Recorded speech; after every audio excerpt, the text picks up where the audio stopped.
Today on Footloose News, we go further into depth on why we, America, is still fighting in a full-front war in Vietnam.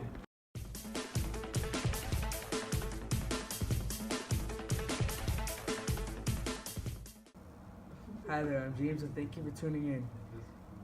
Now, so far, this war seems to be going on for quite some time now, a little over 12 years. We have received intel that the U.S.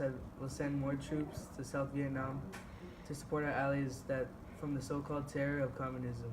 Here to report on the citizens' opinions on the matter, we have my fellow colleague, Natalie Contreras. Thank you, James, for the quick update. I'm here in Washington, D.C. with protester Charles Xavier. So tell us, Charles, what brings you here? Well, we're here today to protest against the war and how it resolves nothing.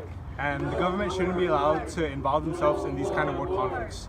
My brother was drafted 2 years ago. He was forced into war 2 years ago, and we found out that he was killed in action. So my brother was a religious man. He believed in peace and love, and I'm here today to continue his story, his ways, and his legacy. I'm sorry to hear that. Any comments, James? What a heart-touching story, but my thoughts and prayers be with him.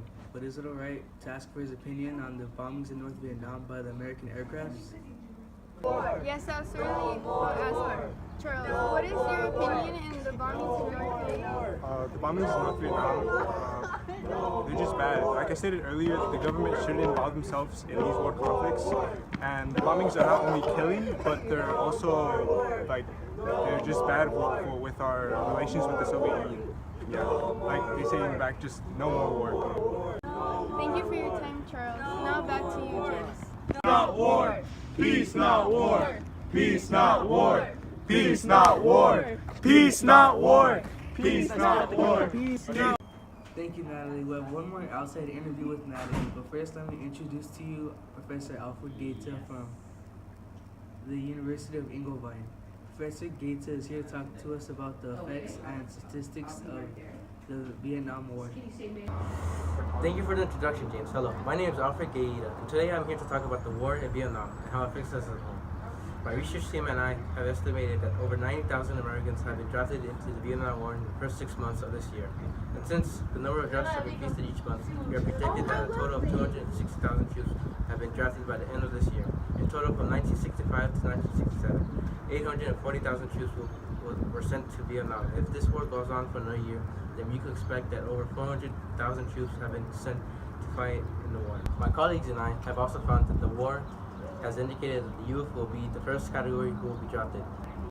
Wow, so it's affecting the youth. How does this interfere with their education?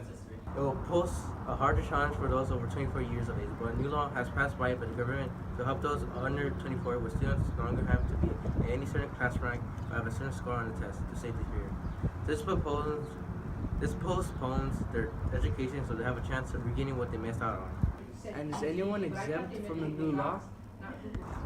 Technically, no fit or healthy man under the age of 35 is exempt, unless he is the sole surviving son of a family in which the father or a son or a daughter has died as a result of a duty in armed force. People who maintain present activities are ministers, divinity students, and key workers who are in essential industries are exempt.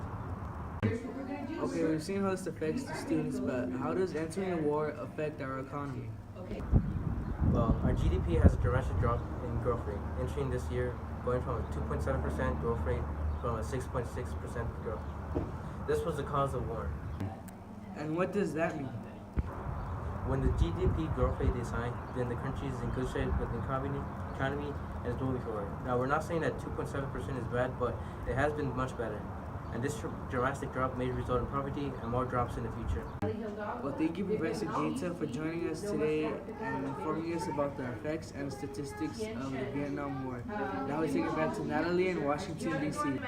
Thank you, James. And now here with me in the streets of Washington, D.C. we have Jaden Smith. So Jaden, can you tell us your opinions about the Vietnam War? The war in Vietnam.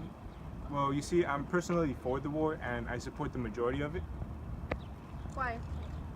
I believe that communism is an opposing threat to us Americans and other democratic nations, and I just believe it must be stopped. And Jaden, can you also tell us about the policy about the brinkmanship? The brinkmanship policy. Well, I also believe that sometimes we have to take actions to protect our ideas of freedom, and while they may be violent actions sometimes, they help support our nation. Thank you, Jaden.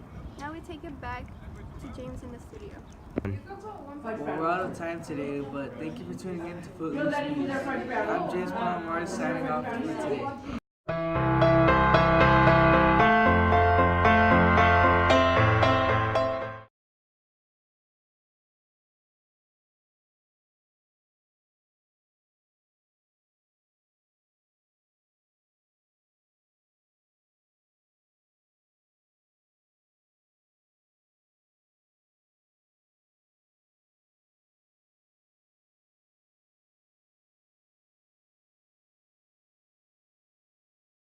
In the streets of Washington, D.C. with protesters. Charles Xavier. So tell us, Charles, what brings you here?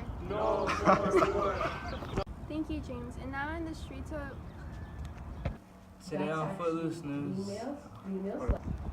I believe that communism is a threat. I forgot my lines. Oof. To Alfred Gates from Inglewood. Sorry, So Jaden, can you tell us your opinions in the Vietnam? Vietnam. Thank you, James. I'm here now in the streets of Washington, D.C. with pedestrian. Jaden Smith. So Jaden, what are your opinions in the Vietnam War? The